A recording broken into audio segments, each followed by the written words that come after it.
Hoje no Rolou a Aventura vai rolar uma entrevista com ele aqui, ó, uma referência do RPG, Meu irmão, demais. um cara que eu admiro pra caramba. Esse aqui sabe de mais de 20 sistemas de RPG, mas o cara que eu conheço que mais entende de Conan e das obras de Robert Howard. Sim, É ele aqui. Mestre André. isso é bondade dele. Ah, O título mestre, eu sei que no RPG se usa isso, mas muito obrigado pelo convite, viu? Muito obrigado mesmo pela confiança. Você tinha que aparecer aqui, cara. Não tinha como não deixar de ter a sua presença nesse canal. Muito obrigado. Pessoal, lembrando aqui, ó, só justificando a skin, desde o começo, o Will convidou, nós estamos na cafeteria e ele me avisou, André, você tá com a touca na cabeça. Eu disse, cara, vou deixar, é melhor do que o meu cabelo. Estamos juntos. Então fala um pouco da cafeteria, André. Só pra galera ter esse contexto, RPG Coffee. RPG Coffee é um sonho bem antigo, assim, né? Que foi realizado 30 anos depois e ele começa com RPG e continua com RPG, né? Que leva o nome da cafeteria RPG Coffee. Por volta de 1990, como descoberta de uma das atividades assim da infância, né? Nós recebemos o convite de um amigo para ler um livro de RPG. E aí surgiu nosso primeiro grupo, ao todo são 20 pessoas. E essas 20 pessoas, né, 20 crianças, ficava sábado e domingo. Caramba. E a gente tinha junto uma sorveteria, né, que depois foi crescendo. E ali por volta dos 14 anos de idade a gente deu um stop. Mais tarde, agora já próximo aos 50 anos, aí já faz 7 anos de projeto, a gente montou a cafeteria RPG Coffee, que basicamente era aquele sonho. Sim. Junto com um grande amigo, né? Para mim, assim, quase um filho, o Sandino, né? Uma pessoa muito querida e estamos aqui. Somos essencialmente uma cafeteria, mas aqui nós temos encontros literários, encontros filosóficos, aulas de desenho, de pintura, de música, inglês, espanhol e dentre muitas outras atividades que envolvem a cafeteria. Bom, André, então quer dizer que desde 1990 que tu conhece Sim. RPG. É quase um dinossauro do RPG. O homem da Ereboriana do RPG. Exatamente. Falando em Ereboriano, André, qual a tua relação? Como tu conheceu as obras de Conan? Olha, isso aí tem quase a mesma época do início do RPG. O que acontece? Eu já vinha lendo quadrinhos há muito tempo. E aí surgiu a oportunidade, naquela época era tudo banca de revista, não era tudo impresso. Hoje vocês têm uma facilidade incrível. Eu me deparei ao comprar um quadrinho que eu gostava, né? Que gosta até hoje, que é Disney. Eu me deparei com a obra de Conan, vi uma edição especial. Apesar de ser especial, era preto e branco. E era uma história chamada A Maldição da Lua Crescente. Foi a primeira história que eu li. Do personagem Conan, criado por Robert Howard, né? Que é o pai da espada e feitiçaria. Apesar de que ele próprio não batizou o estilo de escrita, foi mais tarde Fritz Leiber que batizou, né? Chamou, disse, olha, o que ele escreve para mim é espada e feitiçaria, e assim ficou. Fritz Leiber também vinha na mesma linha de escrita e batizou dessa forma a obra de Howard. Bem, aí eu vi essa revista, comprei, eu fiquei simplesmente encantado. Você sabe aquela coisa que você queria há muito tempo, mas não sabia o que era? Tinha quantos anos, mais ou menos? Acho que eu tinha 11. 11 anos. 11 anos, e Conan era para adulto. Caramba, Cheguei na banca, eu tive a sorte, eu entendo assim, né? A pessoa que me atendeu não foi tão taxativa. Sim. Né? A revista naquela época era mais acessível em preço. Eu aproveitei, peguei a edição.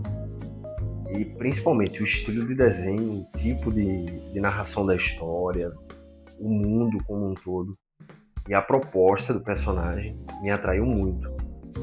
Né? Apesar de que num primeiro momento foi muito mais o visual que o texto, não? do que o texto, porque a obra de Howard ela sempre tem uma mensagem e isso para um garoto de 11 anos de idade não ficava muito claro, né? Você ficava Tanto que é para maiores. para maiores, então você não tinha como captar bem a ideia do que ele queria transmitir ali.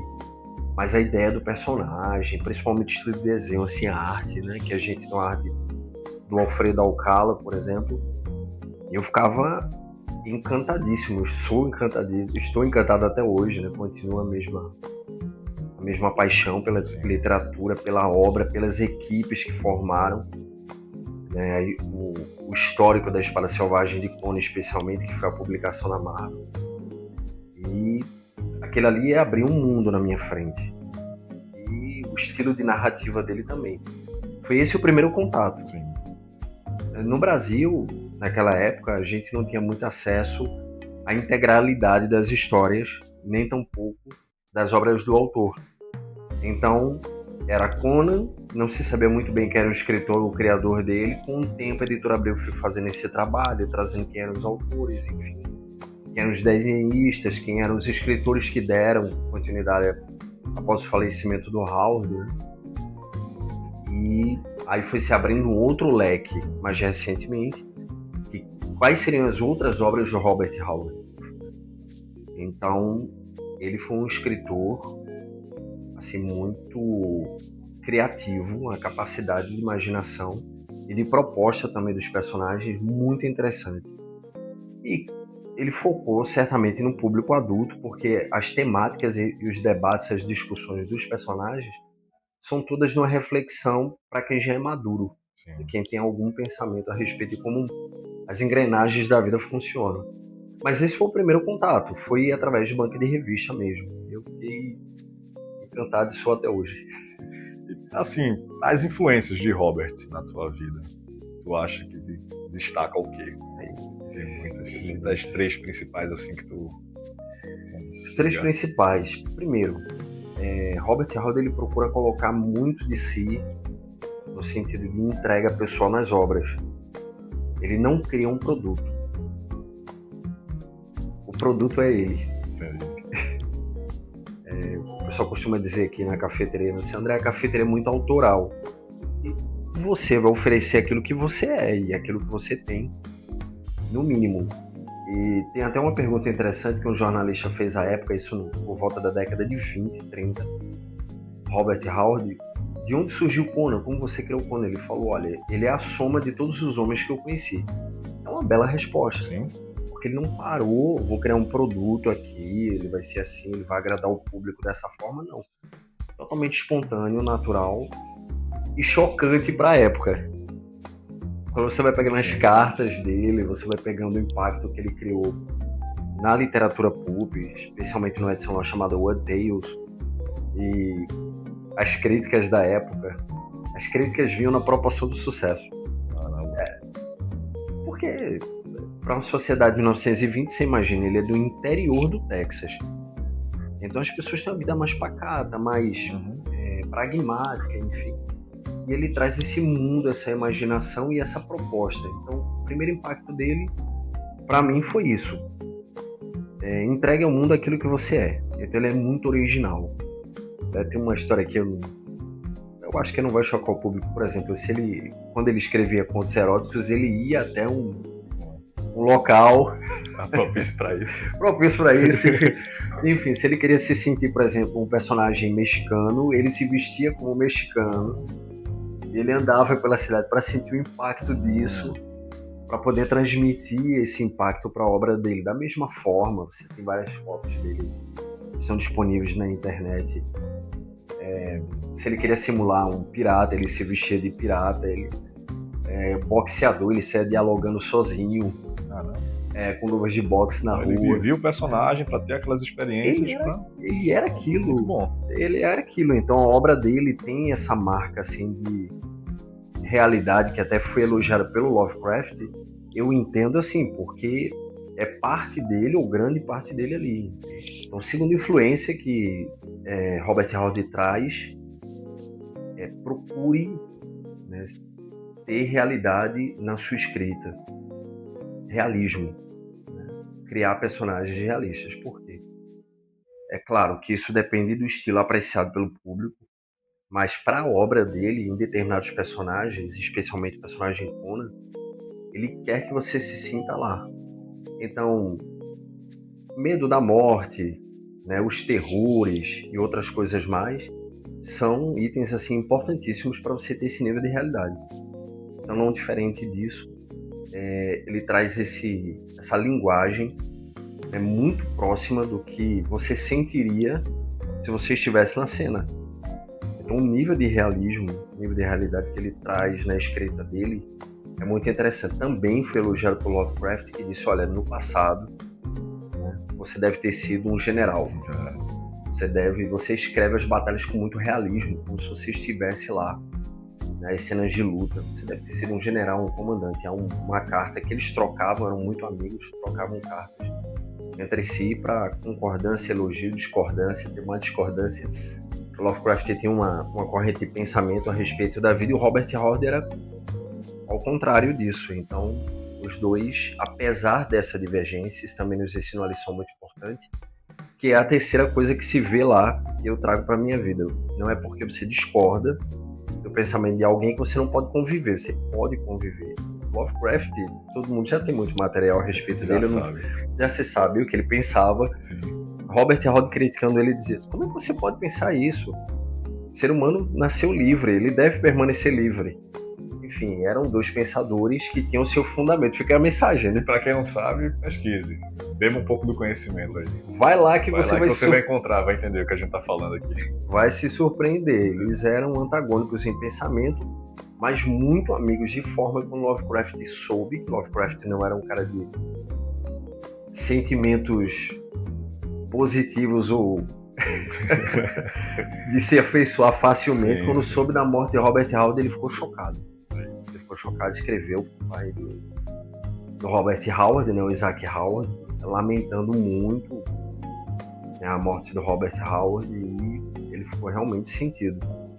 Então, perceba, reforço mais uma vez, essa é a terceira grande lição. Pensamentos contrários, totalmente contrários. E os dois eram amicíssimos. Assim.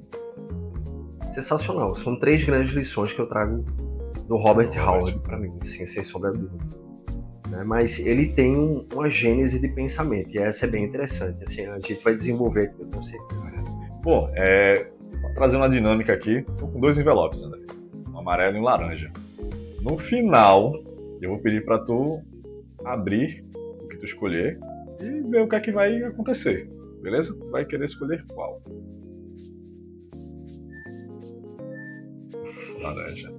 Beleza. Me ajudem! Você vai ficar com laranja. Eu vou ver o que é o amarelo. O que é o amarelo? Eita! Perdi alguma... Fez a escolha certa, cara. Fez a escolha certa. Vou até deixar de olhos fechados. O amarelo aqui. Fez a escolha certa. Bom, um é uma pergunta, outro é um desafio. Maravilha. Só que os dois são bem... Vocês vão ver no final o que é que vai acontecer aqui. Vamos lá, estamos preparados. Imagina. Beleza. Então, tocando, cara, me fala um pouco sobre a era iboriana.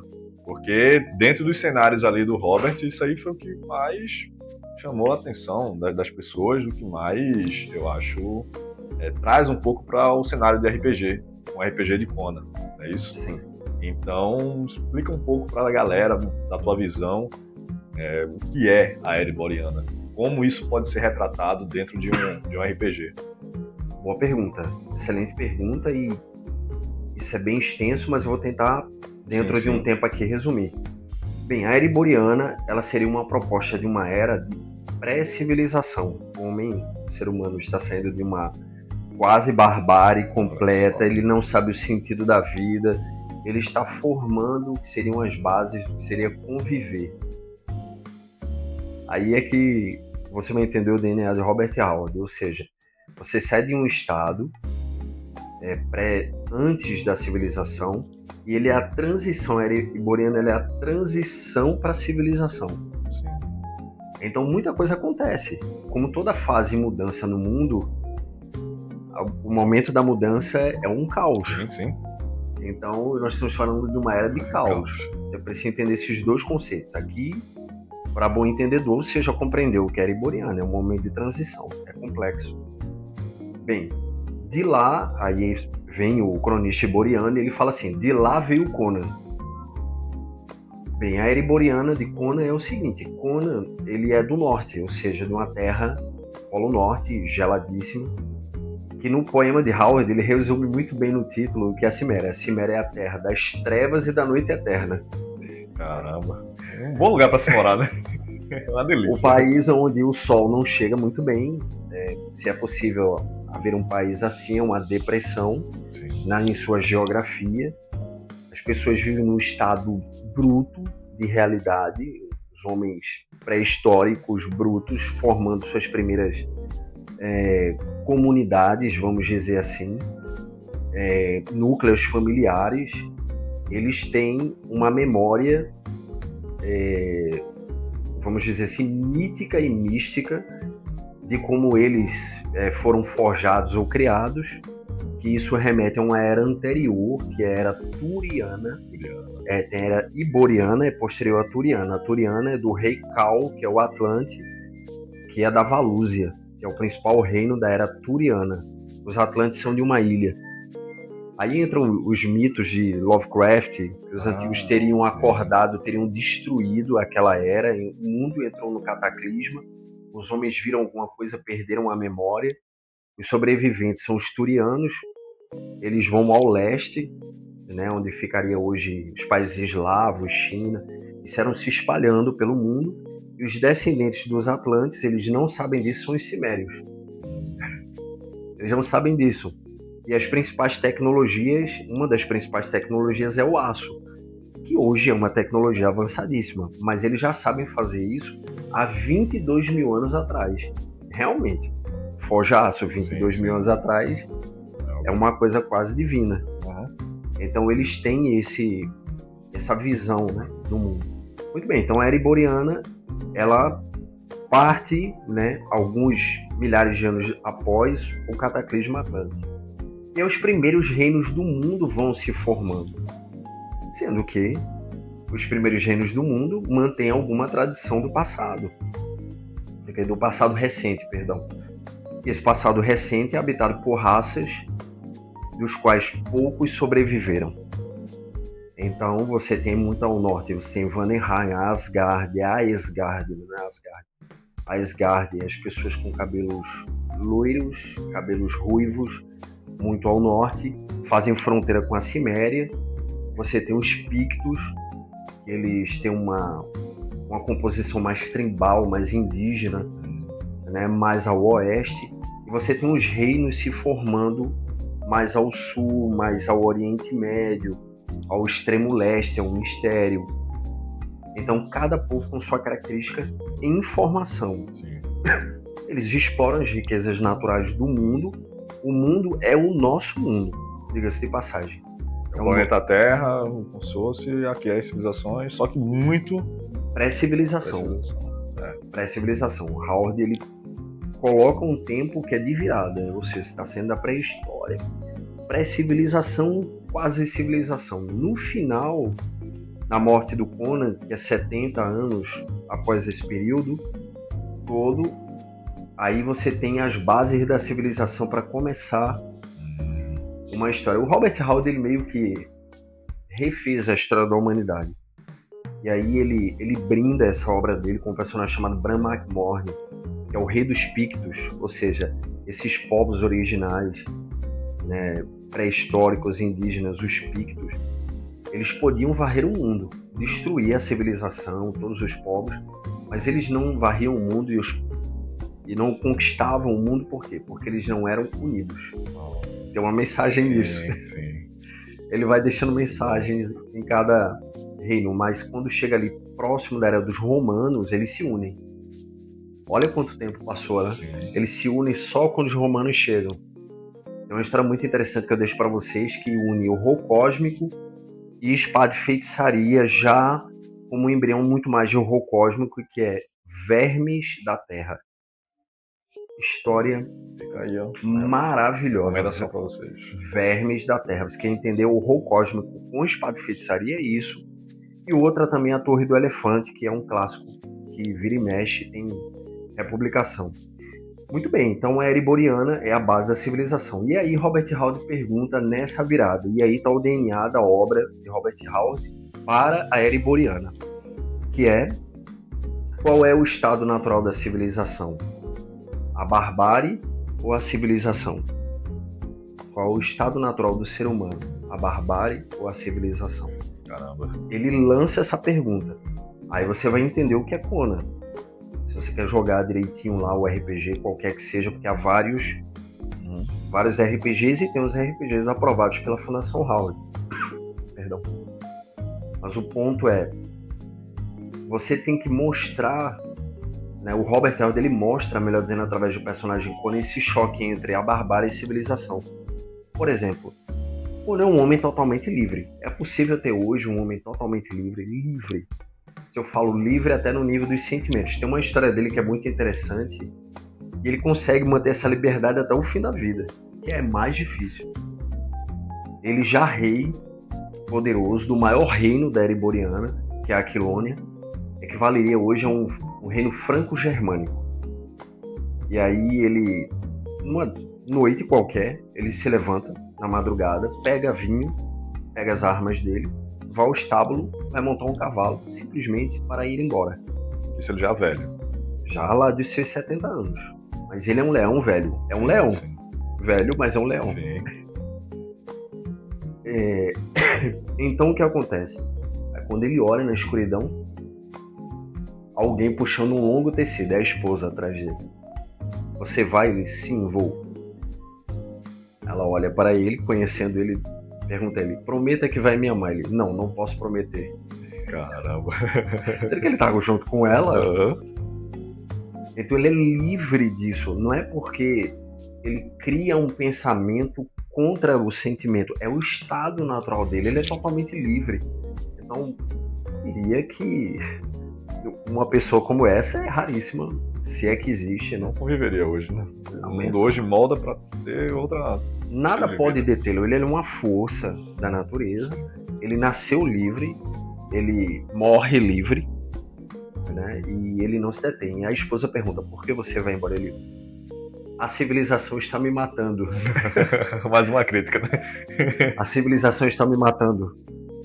O palácio está me matando. Ele se sente totalmente preso a isso. Tem uma cena muito interessante de uma história dele, que inclusive ele é capturado por um horror cósmico.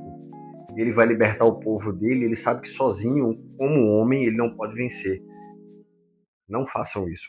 Mas ele fez. Ele sobe nu no castelo, com a espada na mão. Rebelem-se!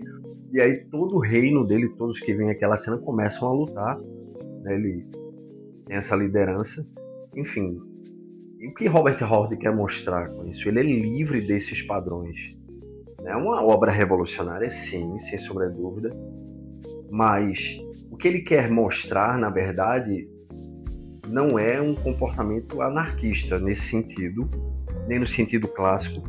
O que ele quer mostrar é pense o seu estado natural. Né? Ele vem trazendo isso, reforço, 1920. Mais de 100 anos atrás. Então, 1920, dentro de uma sociedade, né, já muito bem estabelecida, né, com seus valores, seus costumes, aqui nenhuma crítica, mas ele traz esse pensamento, daí o choque para a época. Muito interessante. Então, se você quer mestrar Conan RPG, você tem que ter essa base. Tem que ler. É importante ler as coisas. Ler e entender, porque do contrário, a não ser que você não queira ser purista, você vai criar cenas de guerra, de batalha, você vai aproveitar o cenário da Ereboriana, que é riquíssimo. Você, por exemplo, tem aí o jogo Conan Exiles, né, que é um clássico. Ali você não tem nenhum debate filosófico, ali é viver Ereboriana e é sobrevivencialista. Pode ser assim? Pode, claro. O RPG cada um faz do seu jeito. O RPG é isso. E é bom explorar, dentro do RPG de Conan, outras coisas além do combate, né? As pessoas às vezes querem focar jogar RPG só pra combater, luta, briga, mas no RPG de Conan, o combate é a última coisa que você não deveria. Não deveria combater em Conan. Deveria. De jeito nenhum. A depender do sistema. Isso. Falando sobre isso, né, sem abandonar a primeira pergunta, os RPGs de Conan, ele tem uma linha. Né? Ele começa com D&D, aí depois ele vai passando de sistema GURPS e tal, até que ele chega hoje aos mais recentes, que está com o Jim Zub, que é o atual escritor, está pela Titan Books, né? Que ele cria um formato mais simpático do RPG Conan. E o outro RPG, que é o anterior, é o Conan, é o Robert Howard's Conan Adventures in an Age Undreamed of. Esse é o da Fundação Howard. Então, o RPG Robert Howard's Conan né, que é o aprovado pela Fundação Howard e agora posteriormente do Jim Zub também, são RPGs que buscam ter esse foco de perigo. Para além do old school, ele quer mostrar o quão perigoso é viver na era iboriana. Isso é muito importante. E eu sou muito fã do sistema de combate do 2D20, da Modiphius, né? Saiu pela editora Modiphius, aprovado pela Fundação Howard. E a ideia justamente é do título. Este é o Conan do Robert Howard. Porque anteriormente as pessoas fizeram várias versões de Conan. Quando o Robert Howard faleceu, o que aconteceu foi que outros escritores tentaram dar prosseguimento à obra dele, sendo que criaram um personagem interessante, porém com a linha muito mais aventuresca do que reflexiva, no sentido da proposta de Howard. É a fonte do... Exatamente, ou seja, qual era a ideia de Howard? Toda história vamos debater isso, o que é a civilização e a barbárie. Né, tem uma... Só para você ter ideia, tem uma cena aqui que mostra muito isso. Né? Conan teria perdido uma batalha, ou seja, se ele fosse um herói invencível, ele não teria perdido. É um ser humano. O navio dele afundou e ele ficou nadando em alto mar dias seguidos. E aí, um pirata famosíssimo, um saqueador procurado por muitos reinos, famosíssimo, cabeça prêmio, né, está passando onde ele está nadando com o navio. Ele sobe no navio e invade o navio. Como um homem está no meio do mar, de onde você veio, seu cão? Aí ele conta a história de onde ele veio. As pessoas cercam ele para matá-lo, ele já fica ali, né? Ele vai subir no navio porque quer seguir viagem. E aí ele explica que está há tantos dias no mar nadando. O capitão fala para ele, olha, ninguém pode sobreviver tanto tempo. Ele fala, vocês civilizados não sobreviveriam. Mas eu não nasci nos seus palácios polidos de mármore. E aí tem uma mulher na proa do navio e a mulher ficou olhando para ele encantada, deslumbrada. E Robert Howard começa a discorrer o que gera um encanto nela. Veja que interessante. Ele vai por um caminho da história e, via de regra, numa aventura comum você não debateria. Sim. Vai mostrando por que ela deseja, o que faz a admiração dela crescer cada vez mais. Ele vai tomando a liderança natural, me lembro muito bem dessa história. Primeiro ele conquista a liderança num jogo, ele fala, se qualquer homem aqui me derrubar, pode me jogar para fora do navio, do contrário eu ficarei aqui. E assim segue. E ela mostra também por que o civilizado que está ao lado dela, que seria o companheiro dessa mulher, vai perdendo um posto de admiração no coração dela, na mente dela. Porque ele é um homem dado às fantasias, ao místico, à ilusão, e Conan é um homem pragmático, um homem presente, tem uma presença, tem uma força. Eu não vou falar muito da história, eu vou tirar a surpresa, leiam. Eu não me lembro o nome da história agora, mas eu me lembro da história. Então, você tem que ser capaz de observar isso para poder construir as histórias, se você quiser ser realmente assim, purista na obra de Robert Howard. Mas para além disso, e isso está no sistema de RPG, diga-se de passagem, viu? Lá no Conan 2D20 ele tem essa nuance das histórias, que é um respeito à obra de Howard assim, fora do normal. Vai serem trabalhadas dentro do jogo. Sim, ele tem, por exemplo, o momento de ápice da história combate, e ele sugere ao mestre que você tenha uma história para desenvolvimento da trama. Isso não quer dizer que não haja ali pequenos assassinatos, envenenamento, investigação, mas são eventos menores. Mas o ápice, grandes batalhas, enfim, grandes enfrentamentos, você não vai fazer na mesma sessão. Você tem uma sessão com ápice, outra sessão com desenvolvimento trama, outra sessão com desenvolvimento. Ou seja, eles perceberam um padrão nas histórias de escrita do Howard, a maneira como ele escrevia as histórias, e pegaram esse padrão e colocaram no RPG. Pô, muito bom. Sim. Então, assim, faz com que o mestre, né, desse RPG conheça a obra, tenha que pesquisar e se mantenha uma linha purista das obras de Howard, para além do jogador gostar ou não. Isso é importante, que o jogador... Faz uma identidade para aquele sistema, né?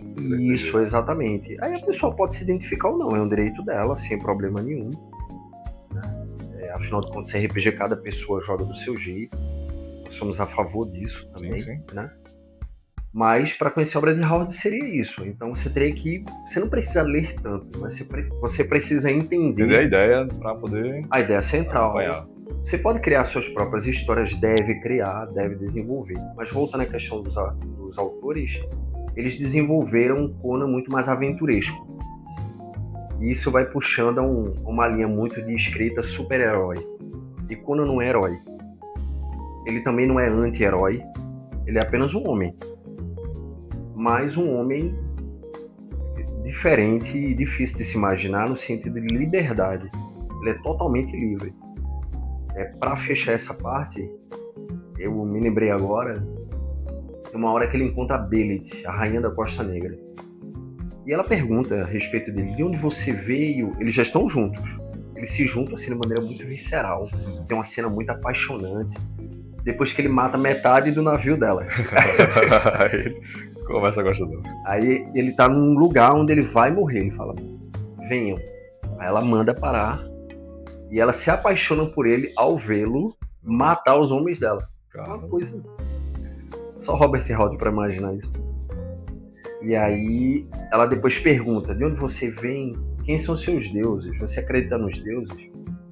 Aí é muito interessante essa visão do Howard, e é isso que você tem uma certa dificuldade no começo de entender o pensamento dele. Porque olhando para a obra dele, parece que ele é totalmente contra tudo que a civilização tem. Mas não. Vejam só esse trecho. Aí ele responde assim para Belit. Sobre os deuses, aí ele fala que o deus dele é Kron, né, que ele vive no alto de uma montanha, desenvolve toda essa teologia a respeito de Kron, e ele fecha num comentário dizendo: os homens que não acreditam nos deuses são mais tolos do que os homens que acreditam. Mas eu sei que sou uma ilusão, ele fala, e como ilusão eu vou desaparecer. Então eu mato, eu bebo e eu luto. E é isso que como ilusão eu posso fazer. Muito bom. Pois é, e ele é um bárbaro, né? Ou seja, um bárbaro. Que a palavra bárbaro quer dizer estrangeiro nesse sentido, né? Pro romano. Mas ele é um homem livre. Ele não é um selvagem do ponto de vista da civilização, ele é um homem. Mas ele tem essa consciência de que há alguma força externa e superior a ele, e somente a liberdade, a força, a capacidade física dele e toda a trama que ele possa fazer, a corte que ele possa fazer, não podem livrá-lo. Tem uma força superior. E ele respeita isso, é muito interessante. E ele foge disso. Em muitos contos de Howard, quando ele se depara com esses horrores, né, o que diferente no RPG poderia acontecer, o cara tá no RPG vai pra cima, né? Uhum. Não vou pra cima desta criatura. Eu ataco. Não, Mestre, eu ataco. não. Ele ataca se ele não tem saída. Sim. Se ele não tem saída. Aqui a gente tem essa tela, né? Por exemplo, nessa cena aqui, Espectros do Castelo Rubro, o nome dessa história. Foi assim que saiu em português. Esses corpos aqui são de guerreiros que foram traídos pela família desse homem. E ele carrega o sangue. Foi colocada uma maldição que quando o sangue da família tocasse novamente esses corpos, eles se levantariam e voltariam para se vingar. E ele é o sucessor da família. Aí ele vai e captura uma mulher que estava com Conan. Conan vai e luta com ele, derrama o sangue Em cima dos cadáveres. Quando os cadáveres se levantam, o Conan recua. Mas Conan sabia disso? não. Não sabia. Se levantam. Porque todos os cadáveres vão em cima dele e despedaçam ele, matam os outros homens que estão com ele, que têm alguma ligação familiar, e Conan não entende isso. Mas Conan não quer entender isso, ele simplesmente foge dali. Ou seja, Ele vê que é uma luta que... o que aconteceria na real? Na real. Mas está lá no Porque ele não é um cemitério, super-herói, obviamente. Né? Não é, ele é um ser humano. Eu não aguento com isso aí, então... Não tem explicação para ele, ou seja, ele parte de uma base muito assim empírica, né? Ou seja, estou vendo aqui, né? Pragmática, melhor dizendo. Ele está vendo que aquilo não é humano, ele é humano, mas ele não quer explicação, ele só quer ficar vivo. Somente. Aí ele sai dali. Então, o RPG, quando ele traz essa letalidade, focando na questão do RPG, há fases, né? Os RPGs de Conan, todos são maravilhosos, assim. D&D, eles fizeram um trabalho muito bonito, principalmente na parte visual. GURPS também. GURPS é sempre, parece um TCC, né? os livros de GUP suplementos, você pega muito bem fundamentado. Mas esse último, Robert Howard Conant, ele teve um cuidado muito para além do que os outros tiveram, e principalmente no sistema de combate. A gente pode falar um pouco sobre isso também. Fique à vontade. Pode ir. Posso? Pode. Então, aqui você tem, por exemplo, no combate, os personagens, eles são meros mortais. Aquela ideia de, no RPG, você ter longa vida, possibilidade de pós-vida ou ressurreição, tudo isso some porque é vida real. Então, os personagens com o sistema D20, né, falando em jogabilidade mecânica, um é um acerto crítico, 19 e 20 são erros críticos. E você tem que ter pelo menos um sucesso abaixo do seu valor de habilidade, ou seja, igual ou menor do seu valor de habilidade, para você ter acertos ou sucessos.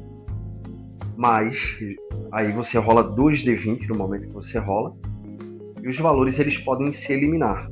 Você, por exemplo, pode ter um acerto crítico com uma consequência terrível. Você pode tirar um 1 e um 20. E um 20. Então esse rolar 2d20 não é uma vantagem. Sim. Porque você não desconsidera o outro valor. Se ele for uma falha crítica, você vai ter um acerto e vai acontecer algo terrível com você também, dentro daquela cena. E aí entra a imaginação e as consequências disso. Outro ponto importante, né, você tem fadiga, e a fadiga ela é contada. Você pode perder seus personagens de maneiras as mais variadas possíveis, assim. Doença, loucura, é como se você lá tem um resolve, né? Não sei bem como foi traduzido para o português, o resolve. Mas o personagem pode enlouquecer. Seu personagem está lá existindo, está respirando, mas se perdeu. Virou geleia. Normalmente ele vai vagar nas ruas, alguém vai assassiná-lo, ele vai ficar louco, vagando pelo mundo.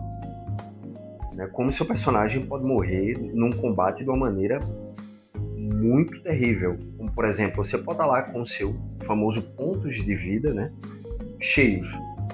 Mas seu personagem tomar um dano crítico, por exemplo, não sei se posso falar isso aqui, perfurar o coração, decapitação, perder um braço, uma perna e ficar sangrando lá até a morte. Então tem isso também. Mais dias de cura assim, de jeito nenhum. O livro básico só traz 15 feitiçarias. Por quê? No mundo real, quando a gente fala magia, já é uma coisa além da racionalidade, vamos colocar assim. Na ereboriana também. Por exemplo, hipnose, que hoje é uma técnica. Sim. Né? Na ereboriana é feitiçaria. Se hipnotizar uma pessoa. Então, há coisas lá que são sussurradas. Agora, realmente há uma feitiçaria lá. E outro ponto que é importante, não é vanciano. Você vai fazer sempre ritual, como se fosse no mundo real. Né? Você vai ter... que agora instantâneo e acontece. Pouca coisa. Né? 1 ou 2 itens. Há um livro dentro da ereboriana, que é uma feitiçaria da época Atlante, da era Turiana, que se chama O Livro de Esquelos. Tem uma página desse livro perdida no mundo. Todo mundo é atrás desse livro. Todo mundo que lida com feitiçaria. Isso não é público. Isso é muito raro. É um cara... Imagine hoje encontrar um feiticeiro de verdade é difícil. Imagine naquela época. Né? Então, os feiticeiros, verdadeiros feiticeiros, procuram. Porque havia um reino na era turiana que lidava com isso. Queria acordar os antigos, todo aquele mito que envolve os antigos. E eles conseguiram criar um rito para isso. Né? Tem um anel. Esse anel, ele guarda runas dessa feitiçaria. E há os reptilianos, aqui já estou dando muito spoiler, né? Mas vamos lá. Tem os reptilianos, que são os homens serpente, que eles são do início da era turiana, e tem ali ligação com os antigos, que eles conseguem mudar a aparência e se parecer humanos. O pessoal não tem hoje a teoria da conspiração, não. Aquele cara é um reptiliano. Sim, total. Então, Robert Howard já vem bebendo disso, assim, há muito tempo. Então... 1920. 1920. E diga-se de passagem, né? O cara foi ler tudo isso. Você vê o volume de conhecimento que tem dentro da obra dele. E sem chat GPT. Que fique claro. Pois é. Sem chat GPT. O cara realmente é um pesquisador. Antropologia, etc. Então o cara vai atrás de tudo isso para beber e criar uma obra muito bem fundamentada, que não é uma coisa só fantasia, não. Pelo contrário. Você encontra referências que avançam o tempo. Então essa feitiçaria, ela é ritualística. Agora o que é interessante, você é um feiticeiro, você vai enlouquecer, você não vai ter vida longa. Aí deixo a dica, o pior arquétipo para se ter dentro de Robert Howard Conner, o RPG, é feiticeiro. Vai querer usar feitiçaria, mas vai ter aquele preço ali pra pagar. Você vai ficar louco. Veja, na vida real, você ficar aqui, por exemplo, desejando o mal de alguém o dia inteiro, você já não fica muito bem. Exato. Imagine lá naquela época, enfim, você criando rituais com elementos físicos, ouvindo vozes, sua psique vai toda embora. Tem um pouco da realidade ali. Muita realidade, é muito interessante. Sistema muito bom. Muito realista. Só pra você ter ideia, normalmente você tem máximo, se você for um cara muito lúcido, 15 de resolve. Por feitiçaria tu gasta 2. Quanto tu vai viver? Caramba. Tem que economizar bastante. Não tem psicólogo na era iboriana, pô. Entendeu? Caramba. Não tem psicólogo na era iboriana, você vai ficar louco. A vida curta também. É vida curta. A gente tem até um personagem, um abraço aí pra Vini Pericles. Ele jogando com a gente, né, lá, Robert Howard 2D20 da Modifes, ele fez um feiticeiro. E aí ele criou toda uma retórica e tal, ele chegou no local, ele, mulher, saiba que aqui eu sou um feiticeiro, ele morreu. Porque na era iboriana, feitiçaria todo mundo tem medo. E quando vê um feiticeiro, quer matar. Porque como eles não sabem lidar com isso, não é uma coisa que, aquele é um feiticeiro, fica longe dele. Não. É algo do tipo de era medieval para trás. Eles vão assassinar porque eles temem isso, sabem como eles chamam lá, coisa dos diabos ou dos demônios, né? Então, eles não querem assunto com isso. Então, quando ele falou isso, decapitaram o personagem dele. Ele perdeu o personagem ali. Isso não foi coisa de NPC, antes que alguém me acuse. Foi um personagem da mesa que decapitou o personagem companheiro dele. Companheiro, porque não existe essa ideia de grupo na era iboriana. Há um ajuntamento de pessoas com o mesmo propósito. É diferente de outros RPGs, não. Vamos montar aqui uma equipe para enfrentar algo, não. Na era iboriana, não. É como pessoas que vão ter um objetivo aqui na nossa era, vão se juntar para aquele propósito, mas não são necessariamente... Tem que ser amigos e tudo mais. Não, muito pelo contrário. Ao contrário, é bem possível que alguém interessado aqui assassine outro quando alcançar aquele objetivo. O clássico tesouro, encontrar o tesouro. O cara no final, vou matar ele. Vamos chegar junto, mas lá a gente resolve todo mundo. Todo mundo tá sabendo, mas tá todo mundo calado. Entendeu? Alguém, no final, todos vão causar ali alguma situação. E essa é a crítica de Robert Howard. Essa é a crítica de Robert Howard para a civilização. Porque, no caso dos povos bárbaros, isso não acontece. Eles têm essa fidelidade. Os povos livres, que eles chamam de bárbaros, isso não acontece. Já os civilizados, eles são traiçoeiros. Até hoje, né? Até hoje. Confere? A pergunta é, confere? Até hoje sendo assim. Confere. Então, assim, a obra dele tem muito a ensinar. Porque ele traz essas reflexões importantes e que normalmente, diga-se de passagem, nos RPGs, com todo respeito, não há reflexão. O valor da amizade. Tem lá, por exemplo, quando Conan toma o trono da Aquilônia, ele não queria tomar o trono. Ele queria realmente assassinar aquele rei pela pessoa que ele era. É uma coisa estranha isso, mas é porque, além dele lidar com a questão de feitiçaria, etc. e tal, ele estava destruindo o próprio reino, assassinando o próprio povo. Não sei se posso falar essas coisas aqui, mas vai, e depois você pode colocar aí a sua visão de como vai editar o vídeo. Ele procurava virgens, as assassinava. Isso tinha um feiticeiro do lado dele que prometia ele vida eterna e se banhava com o sangue dela numa banheira de pedra a noite inteira. Ele entendia estar recebendo um poder místico, escravizava o próprio povo, criava toda uma situação que não permitia. Ele queria libertar o povo. ele chega diante de Numedides, que é esse rei, e dá a ele a chance de viver. Saia do reino. Numedides avança contra ele para matá-lo, e ele se defende. Ele não vai lá matar o cara, ele vai tirar o cara. Os generais ajudam, etc. Mas tem grande parte do exército junto de Numedides, que ainda aceita ele mesmo assim, quando consegue tirá-lo do poder. No momento em que ele tem que matar Numedides, que Numedides avança contra ele, né, de maneira traiçoeira, quando ele se vira, ele... E a mulher que estava ao lado de Conan era o espião de Numedides para matar Conan. Ao invés de ele matar, ele fala, não, tirem ela do reino. Ele não é um assassino, isso mostra que ele não é um assassino, apesar de ele ser um guerreiro terrível. Tem uma cena dele lá, já rei, o exército dele todo destruído, ele tá de pé sozinho, matando todo mundo. Aí todo mundo cerca ele, e o que acontece por fim é que um feiticeiro coloca ele, desmaia, exato, com a feitiçaria. Toca lá um ponto nervoso dele, que todo mundo prende ele, toca um ponto nervoso. Mas ele não é um assassino. A definição de assassino é aquele cara que gosta de matar. Ele não é isso. Ele mata por instinto natural. O cara nasceu num país daquele, onde ele luta com feras selvagens, tribos a todo momento, as terras sendo invadidas por vizinhos violentos, tribos da pré-civilização. É o estado natural dele. Mas voltando à questão, ele pega a coroa do cara no chão, aí olha pra coroa e fala, bem, a coroa está disponível, quem será o rei? Isso aqui é muito importante, porque mostra que ele não fez isso para tomar o poder.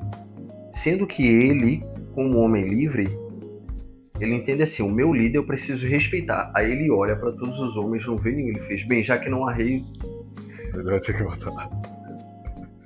Coloca na cabeça do mundo, viva Conan, rei! E todo mundo já aceita ele. É como se a multidão estivesse empurrando ele para o trono, mesmo que ele não soubesse disso. No primeiro dia, e vai lá a família real atrás dele. Aí chega lá os sucessores da família real, olha, você não pode ficar aí no trono. Estou simplificando aqui a história. Ele conversa com as pessoas. Por quê? Porque você não tem sangue real.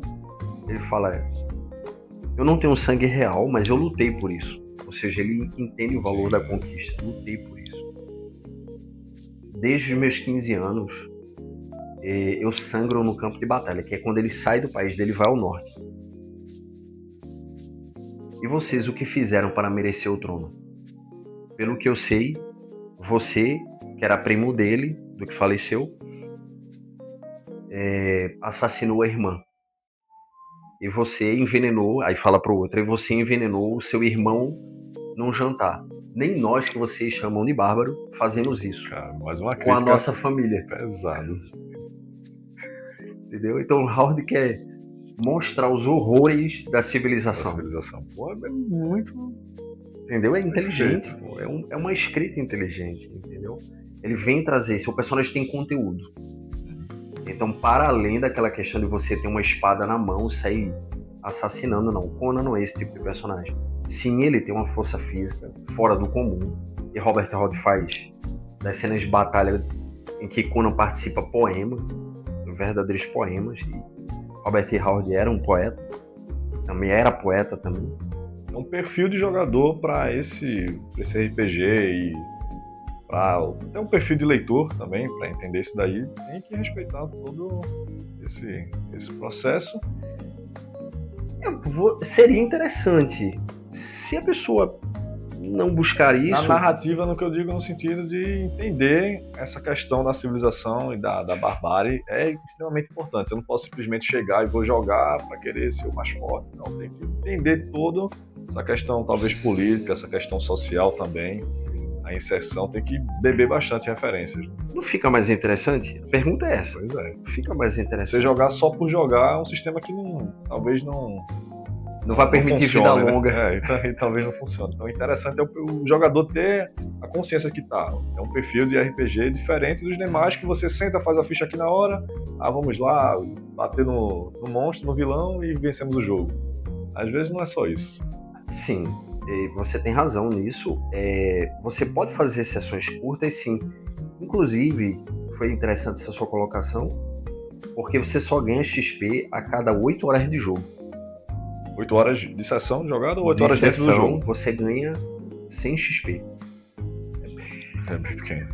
Você tem que jogar pelo menos umas 8 sessões para que a mudança seja significativa. Entendi.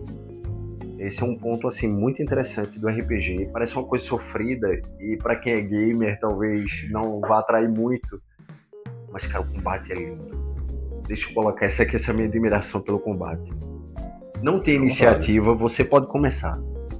Não tem problema, mas é um massacre. Caramba. É um massacre ao estilo da Ereboriana, de fato e de verdade. Se você estiver dormindo na mesa durante a sessão, seu personagem morreu. Porque na hora que o mestre disser, vou atacar, o cara não tem mais direito à defesa. O que entrar, entrou. Você tem que dizer, eu me defendo, eu bloqueio, eu esquivo, eu Tem que ser na hora. eu desvio. No ato. Dormiu durante a sessão, aí me esqueci, morreu. Caiu o conselho aí. Esqueceu, Quem vai morreu. É no ato, é muito interessante. Mexeu no celular, já era. Um abraço. Se Joga não... longe o celular pra Não, jogar fora. você que é valente, agora vai pra você. Não, eu vou de peito aberto, aberto. morreu eu. Eu só jogo assim, peito aberto. Tira a armadura e não se pode tudo. Sem amarra armadura, você não assim. sobrevive na Ereboriana, a não ser que você tenha realmente assim, uma habilidade de espada lá em Eu gosto de jogar na dificuldade máxima, cara. Cara, RPG pra você- mim é isso. Olha, é impressionante. Eu admiro demais assim, o sistema de combate. Tem esquiva, tem aparar, arma quebra, arco vai longe, arma tem efeito, faz diferença. Você ter determinadas armas, você sente na jogabilidade, para além da questão de dano funcional. Pode ser um combate maravilhoso. Não é uma coisa rápida, não. Uhum. Eu tô me lembrando de um game aqui que é muito interessante, que ele foca muito no combate entre guerreiros de várias eras e de várias nacionalidades, japoneses e samurais contra vikings, contra medieval. Eu tô tentando me lembrar, é um jogo de videogame. E lembra muito isso. Eu vou aparar, eu vou defender em cima, eu vou defender. Eu vou defender em cima, eu vou defender embaixo. Né? É muito interessante essa dinâmica. Seu personagem fadigou, por exemplo, se seu personagem tomar 5 de dano, ele ganha 1 ponto de fadiga. Ele ganhou esse ponto de fadiga, a jogabilidade dele vai ficar 2 vezes mais difícil. Ou seja, cara, você... Ele traz a experiência de fato de uma batalha real. Não tem essa coisa de é ser muita sofrido. fantasia, não. Tá trazendo ali pra quem quiser experienciar, obviamente sem ir pra um campo de batalha real, que não dá pra fazer hoje em dia. Mas jogar o RPG de Conan é a pedida correta, né? É a pedida correta. E outra coisa, aí você também vai ter que tomar uma decisão difícil. Por exemplo, teve um personagem lá que perdeu o nariz, perdeu uma orelha e perdeu uma mão. Aí o cara, não, vou trocar de personagem. Você pode fazer isso, mas você quer dar um sentido de realidade, como seria sobreviver na Ereboriana sob essas condições? Sim. Você vai falar, puxa, não tem saída? Tem. Tem uma outra história de Conan que é muito interessante, que é um capitão. O nome dele é um tanto quanto complexo. Bor Ar-Sharak. Esse cara, ele odeia Conan do fundo da alma, cara. Do fundo da alma, assim, porque Conan sobe no navio dele, é uma fase Conan pirata, desafia ele, desafia a liderança dele, corta a mão dele, ele calma, ele fica com a mulher, fica com o navio, fica com a Caramba. tripulação do fundo da alma, e ele é aprisionado. Os Íngaros pegam ele, colocam ele lá numa torre no meio do mar, que é um pináculo de pedra natural. Sim. Colocam ele lá, ele fica aprisionado Caramba. anos, desejando a vingança de Conan, desejando se vingar de Conan, perdão. Ele consegue escapar, o cara consegue escapar de uma forma assim mirabolante. Parece uma coisa ao estilo Conde de Monte Cristo. Uhum. E aí ele volta. Ele encontra um ferreiro, ele fica projetando como ele vai matar Conan sem a mão. Ele projeta um equipamento que libera um dardo, tal, troca machado, tal. Aí fica a dica para quem perder a mão na Ereboriana. Olha aí, ó. Vai aprendendo aí com o André. Procura esse ferreiro, ele existe na Ereboriana. Só tem um cara que fez isso. Se você tiver sorte, seu mestre for um bom mestre, esse ferreiro vai estar vivo. Do contrário, o próprio capitão mata o ferreiro. Aí o cara fala, me paga. Ele, sim. Ele mata o ferreiro pro ferreiro. não reproduzir essa tecnologia para ninguém. É a cabeça do homem iboriano. Fez pra mim, não vai fazer Fez pra mim, não vai fazer pra mais ninguém. Ele você vai lá, manda ele fazer o X. Alguém passou aqui antes. O cliente anterior já eliminou. É uma crueldade na era iboriana. Enfim, então você sobrevive a isso. Há muitos horrores na era iboriana, há muitas coisas adormecidas na era iboriana. Bem, então nessa brutalidade da era iboriana, o que acontece é que seus personagens, eles sempre estão numa linha de risco muito alta. Você pode perder personagens com uma facilidade incrível. Incrível. Né? Você pode achar que isso deixaria as aventuras menos interessantes, pelo contrário. Também você não vai ser um jogador neurótico preocupado com a morte o tempo inteiro. Mas essa é uma realidade que nos rodeia. O ser humano é frágil e pode acontecer qualquer coisa com ele. Mas eu acho que isso que dá o sentido ao jogo dele ficar um pouco mais emocionante também, mais gostoso de jogar, né? Você nunca sabe o que vai acontecer na próxima sessão. Você, às vezes, tem até um planejamento pro seu personagem, no meio do caminho pode ser alterado, pode ser até finalizado de vez. Eu gosto desse tipo de jogatina. Esse tipo de, vamos dizer assim, dinâmica do jogo, ele existe, mas você não deve se preocupar com isso, como eu disse, né? A construção das histórias, você tem o ápice, né? As cenas de ação, mas você tem sessões, pelo menos é o que é sugerido pelo livro, né? Onde você vai fazer as tramas, os desenvolvimentos, o desenvolvimento da história, a depender do sentido que você dê para essa história, a mensagem que você quer dar à história, né? Para que haja também o que ele chama de upkeep. Esse era o termo que eu queria lembrar. Né? Obviamente eu falei em evolução do personagem. Você evolui como na vida real, então você vai investir. Lá você tem uma medida, por exemplo, para os seus gastos, que é gold. Né?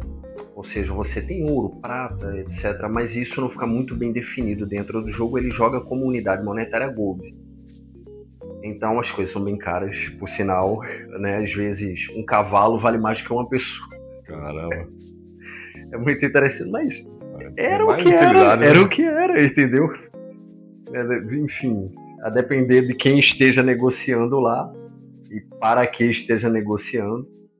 Então, você tem esses investimentos, eles são feitos na fase de upkeep, é chamada fase de upkeep. E nessa fase é onde há o desenvolvimento das tramas.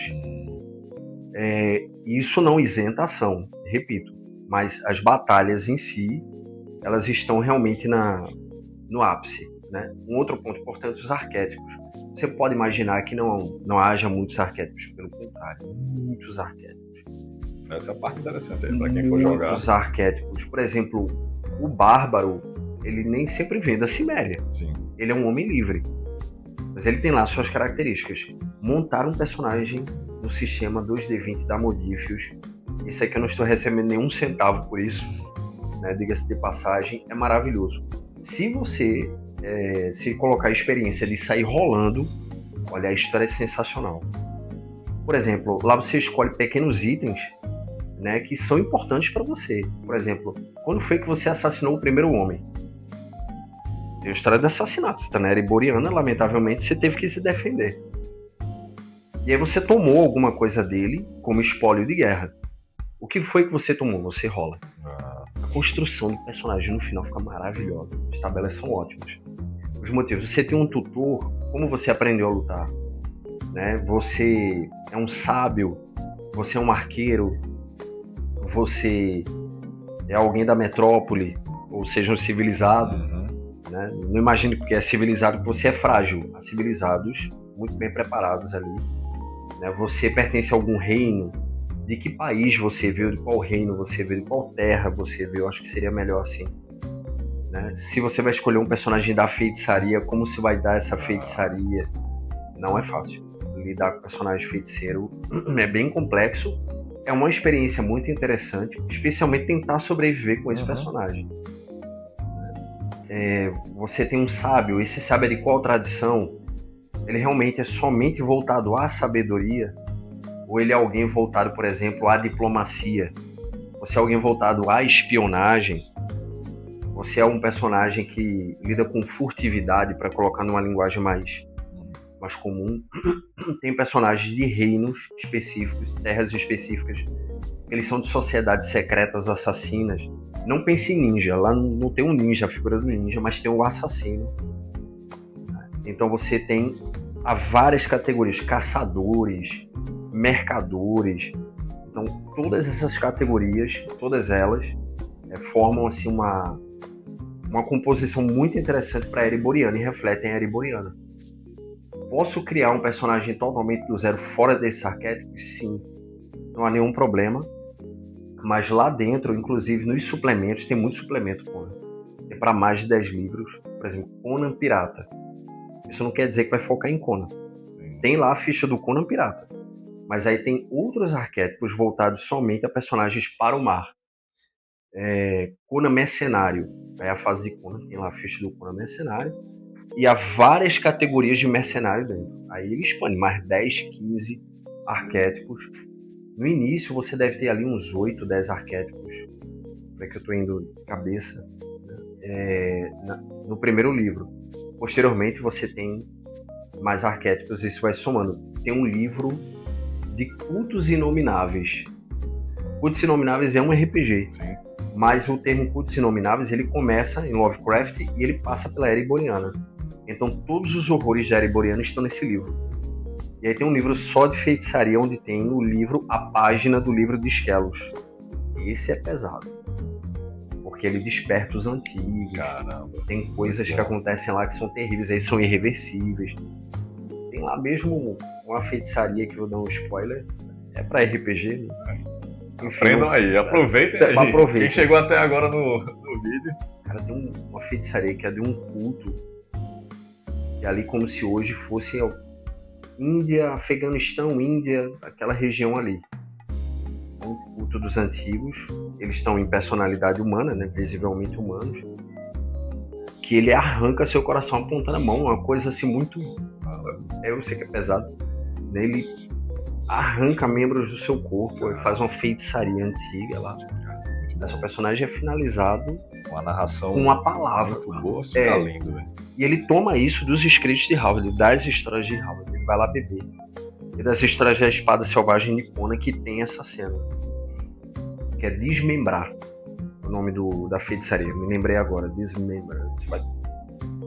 arranca os membros do cara à distância. É uma coisa bem pesada. Assim. Tem um que vê um sussurro num vento. A pessoa enlouquece e faz alguma coisa que foi sussurrada ao vento. Como uma sugestão, os espíritos ficam perturbando a pessoa até que a pessoa faz aquilo que foi sugerido, né? Tem muita coisa lá que eu vou deixar, se não vou dar tanto spoiler.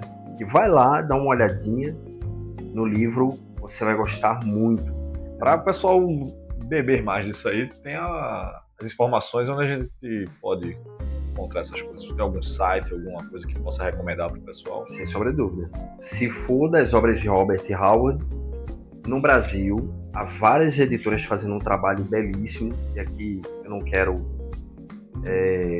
apontar para alguma delas, né, com preferência, mas a editora Pipoca Nanquim, ela fez até uns livros maravilhosos, eu tenho toda a coleção com capa em acetato, né, muito boa a coleção, tenho aqui guardada, ciúme terrível da coleção, que ali é a tradução perfeita, né?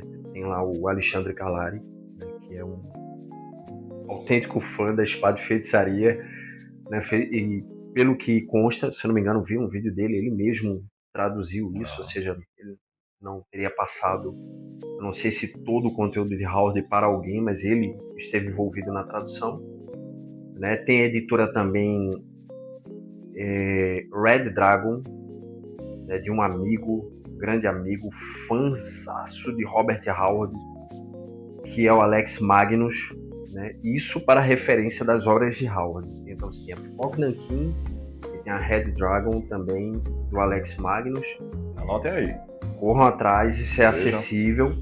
E se você quer ir direto na fonte, vai lá na Robert Howard Foundation, que é do Texas, Estados Unidos, é a casa do Howard. Literalmente é a casa do Howard, porque fizeram na casa dele a fundação e tem um encontro anual lá, o Robert Howard Day. né, que se não me engano é julho, é agosto, é uma coisa assim. Eles se reúnem anualmente e lá estão, sim, o pessoal da prateleira de cima de Robert Howard. Eu faço parte da Robert Howard Foundation, mas eu sou do tapete da entrada. O pessoal lá é prateleira de cima do quarto de Howard, mais ou menos assim, conhecimento. Então, vale muito você constar. São as obras originais. Se você tem conhecimento do inglês, melhor ainda, você vai pegar as obras originais. Mas você já tem na nossa língua, que é sempre agradável no nosso idioma. Sim. Aí eu deixei essas duas dicas. E para o RPG, você tem um site da Modifius para adquirir toda a coleção. No Brasil, você tem editoras traduzindo a obra, né, da Modifius. Você encontra como Conan 2D20 na Amazon. Você coloca Robert Howard Conan, talvez venha os livros em inglês. Se você colocar Conan 2D20 na internet, aí você vai ver os livros estão lá à venda. Não, pelo que consta, até então, não foram traduzidos todos os livros. A Modifius, lamentavelmente, encerrou as atividades para Conan. Ficou com outros RPGs. Lamentei muito. Porque se alguém desse continuidade aí, seria ótimo. Mas eles encerraram mesmo a coleção. Não sei o que aconteceu. Né? E aí vem o Jim Zub com um novo RPG dele que até então não passou do playtest. Ele fez um Robert Howard Day com experiência com o pessoal, não passou do teste, ficou nisso. Né? Mas que não tem... Você me conhece, eu vou ser honesto e sincero, não tem a mesma... Jim Zub, me perdoe, lamento, eu não consigo, é mais forte do que eu. É tua preferência. Cara, assim, tem uma questão técnica lá. Eu amo D&D, mas não coloca D&D dentro da Ereboriana, não vai dar certo. Não vai dar certo. D&D é maravilhoso como ele é para o mundo que ele é. Se você tentar importar isso para a Ereboriana, você matou a Ereboriana. Questão da fantasia, mas basicamente os personagens de D&D têm aquele caminho de se tornarem super-heróis e tudo mais, e meio que não combina tanto. Nunca. Os personagens ereborianos são traiçoeiros, mentirosos. Tem um filme, Um Amor Maior que o Mundo, foi traduzido assim, né, para o português. Conta a história de Robert Howard e Nova Lynn Price, que foi a namorada dele. E tem uma cena lá que ele fala sobre Conan.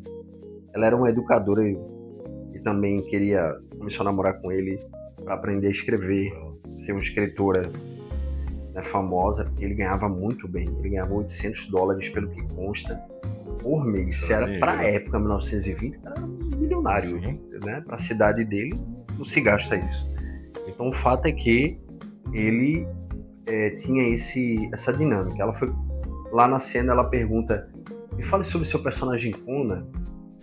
Aí ele começa a falar: seu personagem Conan é o maior canalha que existe. Porque essa exposição dele é interessante, é o maior canalha que existe, porque ele está vendo do ponto de vista da civilização, olhando para Conan. Sim. A maior canalha que existe. Ele é uma pessoa que não pode ser dominado. Ele tem uma longa cabeleira negra, com os olhos assassinos, azul cristal, o pescoço como se fosse de um touro, e os braços são como raízes de uma árvore. Ele não pode ser ensinado a lutar, porque isso faz parte do instinto dele. Ele nasceu assim, né? E os homens o temem. Ele é terrível em batalha, mas quando ele toca na cintura das mulheres, elas se derretem como manteiga. Cara, imagina isso. Vendo do ponto de vista da civilização, poxa, pode fazer tudo certinho, chega esse cara e consegue... Entendeu? Então ele não pode jamais ser um herói. Ele jamais será um herói.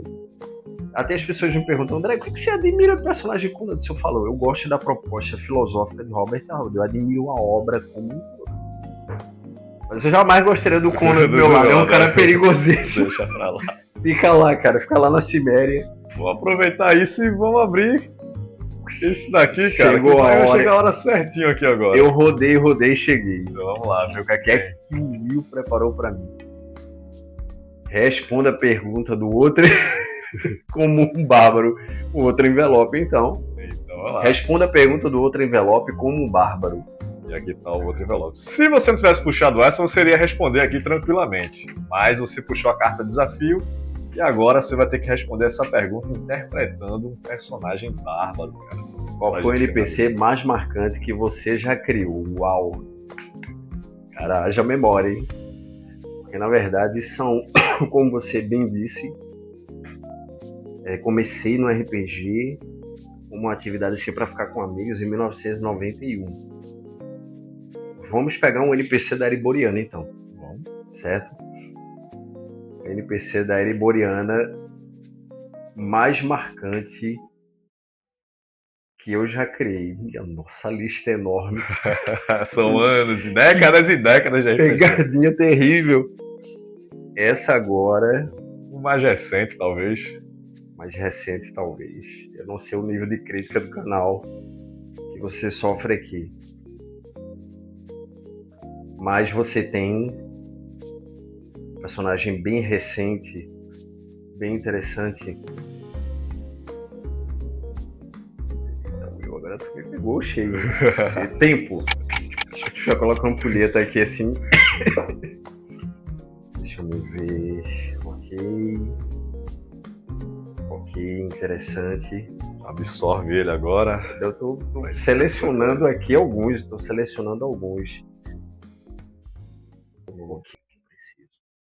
O nome dele é... Cadê aqui? Agora vai. Já me lembrei dele, já me lembrei do clima dele, já me lembrei de tudo. Só o nome dele. Por incrível que pareça, minha cabeça funciona assim. Lembrar o nome do cara, eu me lembro de tudo. Já vem, desce todo o arquivo. Maldito seja! Aquele bárbaro cão vindo do norte. Ele dividiu nossas terras com o povo. Vocês que estão comigo aqui esta noite, lembrem-se. Essa história só termina quando aquele cão bárbaro estiver sob nossas correntes. Não vamos executá-lo lentamente. Nós desfilaremos com ele no meio do povo. Nós faremos com que ele se arrependa de ter vindo do norte e ter assassinado no Medídeos. Ele também era um tolo. Com essa busca fútil pela imortalidade, ele esqueceu de cuidar das fronteiras e aquele cão conseguiu invadir. Ele deveria ter conduzido os generais de perto e ter impedido a invasão. Mas essa noite resolveremos isso. Eu trouxe aquela jovem de carne macia e pele cheirosa. Ela consegue fazer os homens enlouquecerem. Ela possui uma bruxaria no sangue. E essa noite ela deitará com aquele sacerdote de Mitra, ainda que ele tenha rezado durante gerações ao toque da carne quente dela e do lábio sedoso e do seu olhar cheio de feitiçaria, ele tombará. E conseguiremos entrar no palácio. Tomaremos cada pedaço da terra novamente. Eu arrancarei aqueles olhos azuis daquela face bárbara e imunda. Sim, cães, venham comigo hoje. E quem é esse? Qual o nome dele? Conde Trócero. Conde Trócero. Conde Trócero. Valeu, André. Demais. Só o eu pra fazer isso improvisado, bicho. Eu fiquei gelado aqui. Mas é com essa maravilhosa aí interpretação de Conde Trócero. Um NPC aí que causou pânico, terror, um barão que perdeu terras pro Rei Conan. A gente vai finalizando aqui o vídeo. Muito obrigado a todos vocês. Um abraço, pessoal. Muito obrigado. Valeu. E até a próxima. Valeu, Will. Valeu, cara. Só o Will pra me fazer esse improviso, bicho.